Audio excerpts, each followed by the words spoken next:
From study topics maker Neeraj channel. तो आइए आज हम क्लास 9th में एनसीईआरटी बुक का 4th चैप्टर 4 लीनियर इक्वेशंस इन टू वेरिएबल्स पे आज इसको पढ़ेंगे, सीखेंगे। तो सबसे पहले तो ये देखें कि इक्वेशंस क्या होते हैं। Equations are those which have both sides, means which included equal signs. Sign means ये कह सकते हैं कि कोई भी एक्सप्रेशन जो एल्जेब्रिक एक्सप्रेशन था, जैसे मान लीजिए ax plus by plus c, let ax plus by plus c is an algebraic expression. If we put equal sign and put here 0 or other any number equal d put कर सकते हैं, तो then it is called an equation.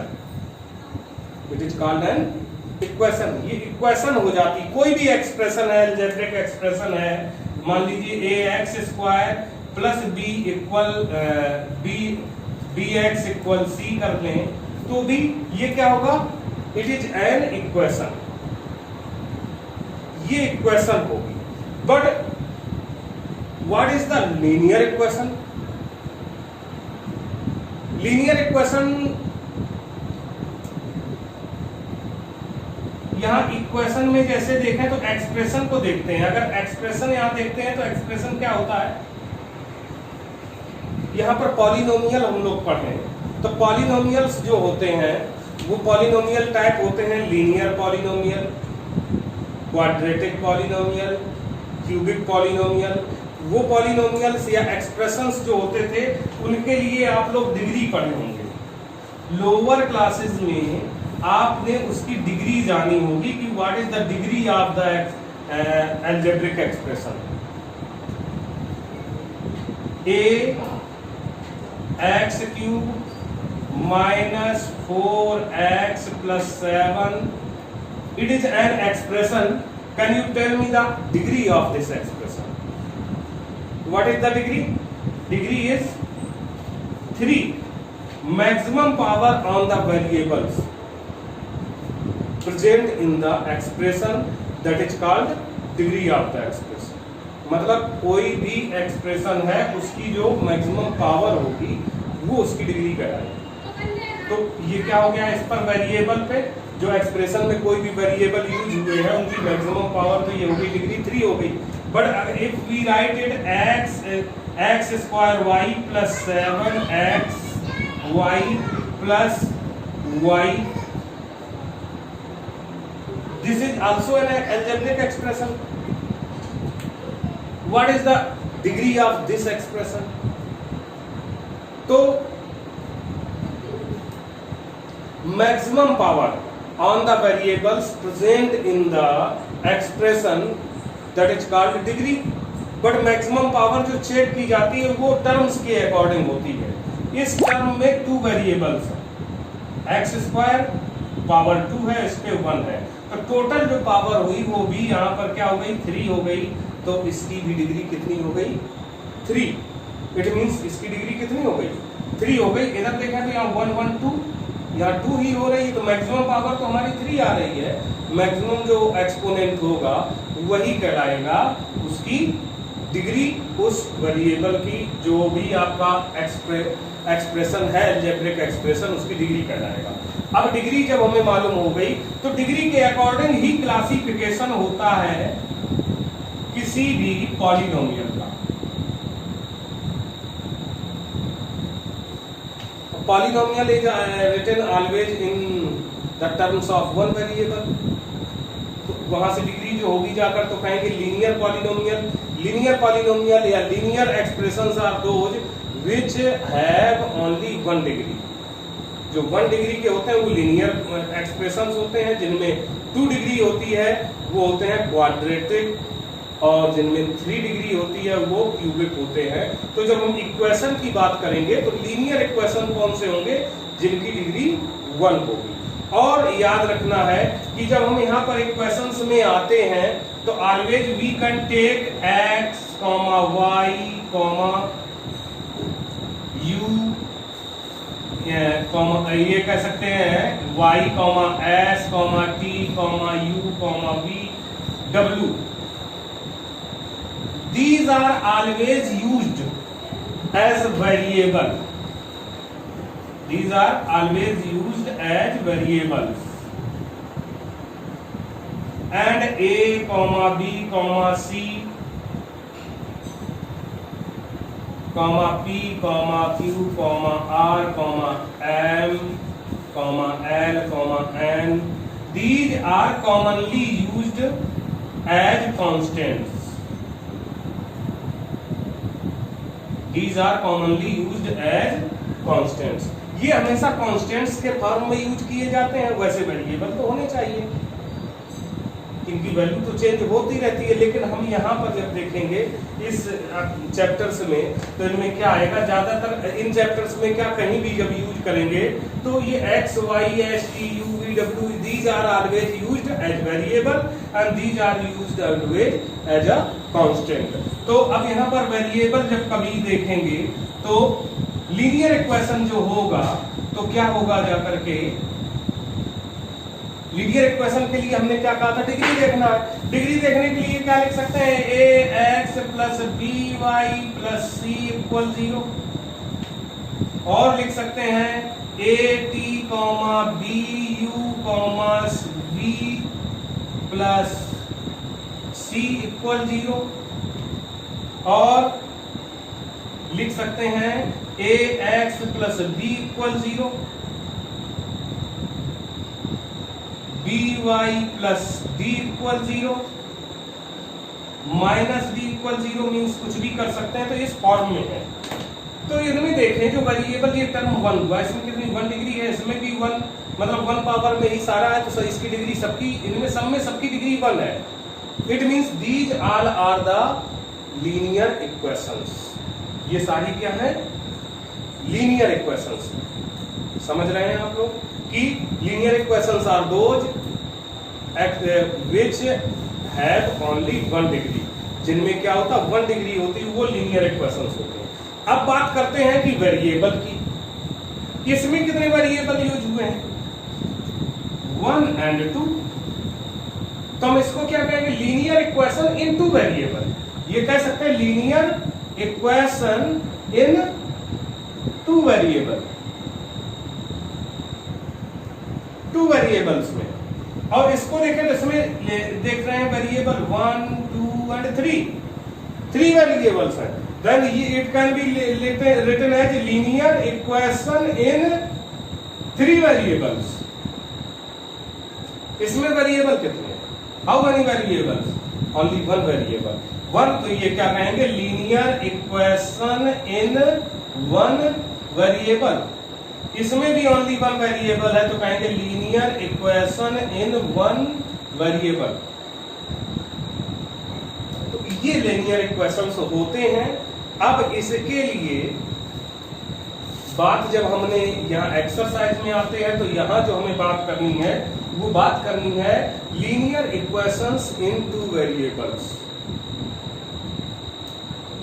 The linear equations which contains 2 variables, उन पे बात करेंगे, वो सीखेंगे। तो आइए जरा उसको हम लोग सीखते हैं। देखते हैं हम लोग फर्स्ट एक्सरसाइज इसके चैप्टर की 4.1 और उसका फर्स्ट न्यूमेरिकल, इसको हम सॉल्व करने की कोशिश करेंगे वेरिएबल्स के फॉर्म में कैसे होगा।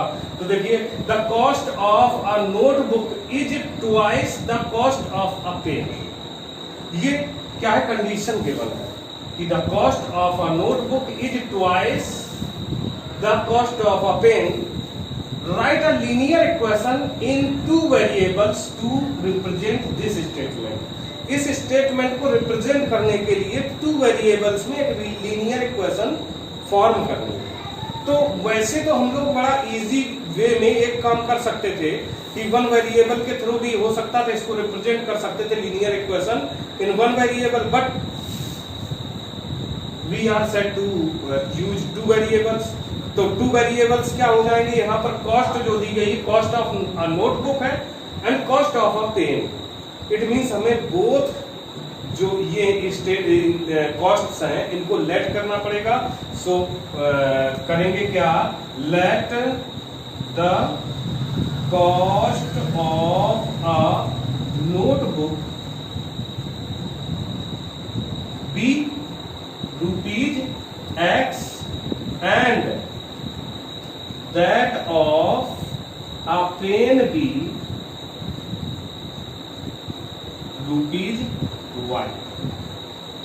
ये लेट करना होगा। बोथ जो भी है दोनों नोटबुक एंड पेन दोनों की हम कॉस्ट को लेट कर लेंगे, सपोज कर लेंगे। और याद रखना राइटिंग करने का बड़ा अच्छा मेथड है। कॉस्ट दो बार, यहाँ भी कॉस्ट यूज हुआ है, यहाँ भी कॉस्ट यूज हुआ है, तो एक बार लिखेंगे the cost of a notebook be rupees X and that of, that means जो कॉस्ट बात थी वहीं पे वो that of a pen be Y. अब कंडीशन क्या करेंगे, read this condition once more. The cost of a notebook, यहां क्या है, अगर लिखना चाहें कॉस्ट ऑफ अ नोटबुक, ये लिख लिया, is twice the cost of a pen, इधर लिखते हैं कॉस्ट ऑफ अ पेन। तो ये क्या कह रहा है, the condition is saying that the cost of notebook is twice of this. Twice means इसका 2 टाइम्स, तो 2 times multiplied by 2 and using both will be equal. Cost of a notebook is X equal to into cost of a pen be Y, means X equal to Y. Transfer it is this side, X minus 2Y equal 0. This is our linear equation in 2 variables. ये linear equation हो गया 2 variables। देखते हैं second question क्या कह रहा है, express the following in the form of ax plus by plus c equal 0। Indicate the values of a, b and c in each case. तो देखिए फर्स्ट वन जो है हमारा आंसर्स में अगर हम इसको सॉल्व करें तो फर्स्ट वन जो क्या है 2x plus 3y plus equal है 9.35। यहां पर एक चीज देखते हैं कि हमें किस फॉर्म में लिखना है, ax plus by plus c equal 0 means right hand side में 0 रहना चाहिए। और 0 होने का मतलब ये 9.35 है, इसको यहां से ट्रांसफर इस तरफ कर लेंगे, मूव करेंगे। तो जब ट्रांसफर करेंगे तो क्या आ जाएगा 2x प्लस 3y, और यहाँ पर ये पॉजिटिव है। ट्रांसफर करने पे जानते हैं साइन चेंज होता है, प्लस और माइनस आपस में इंटरचेंज होते हैं और मल्टीप्लाई और डिवाइड आपस में चेंज होते हैं।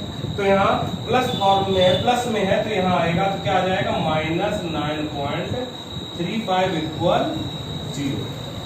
और अब देख रहे हैं कि ये इसी फॉर्म में है तो क्या लिखेंगे, अब इसके बाद a और क्या कहा, indicate the values of a, b and c in each case. a, b, c की वैल्यू कही गई है, तो ऑन कंपेयरिंग विद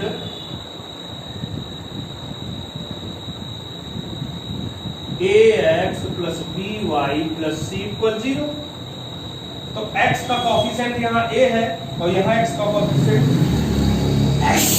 2 है। x का कोफिशिएंट a है, यहाँ पर 2 है। इट मींस हम क्या कर सकते हैं, कंपेयर करेंगे तो a इक्वल आ जाएगा 2।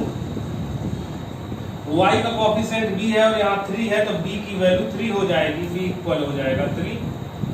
और c कांस्टेंट टर्म है, यहाँ पे कांस्टेंट टर्म ये है, तो c की वैल्यू जो आएगी वो आएगी माइनस साइन, यहाँ पॉजिटिव या नेगेटिव है तो माइनस साइन से लिया जाएगा विद माइनस साइन 9.35, और this will be our answer for first part of this question.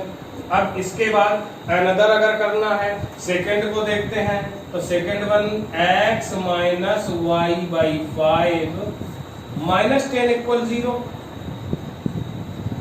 As you observe here, as you are observing that it is in the form of, initially in the form of this, मतलब ये इसके form में है ही शुरुआत से ही। देखिए क्या है, यहाँ इक्वल 0 और यहाँ भी इक्वल 0। तो जब ये उसके फॉर्म में है तो केवल क्या लिखेंगे, on comparing with ax plus by plus c equal 0। तो x का कोफिशिएंट यहाँ 1 है, इसके साथ में क्या ले लेते हैं 1 लेंगे, तो a इक्वल क्या हो जाएगा 1। कोई भी वेरिएबल हो उसके साथ जब कोई कांस्टेंट टर्म नहीं होता है, इट मींस उसके साथ 1 होता है, उसके मल्टीप्लाई में तो 1 हो गया।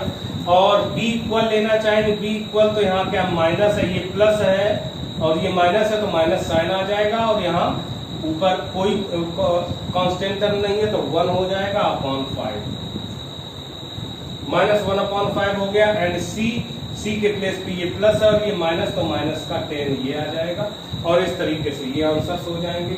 अब इसके बाद ये जो दो न्यूमेरिकल्स और हमने सीक्वेंस में ना लिख के ये लिखे हुए हैं, तो इनको और समझ लें, और बाकी तो इसी तरीके से सॉल्व होंगे। तो इसका जो ये फोर्थ क्वेश्चन, फोर्थ नंबर है, तो उसको देखें तो क्या होगा। इसको ax प्लस by के टर्म्स में लिखें, x इक्वल टू y। ये बताया कि राइट हैंड साइड 0 होना चाहिए, तो इसको यहाँ ट्रांसफर कर लेते हैं, x minus 2y equal 0, but it is not in the form of this. This is trinomial, 3 terms are there, but here only 2 terms.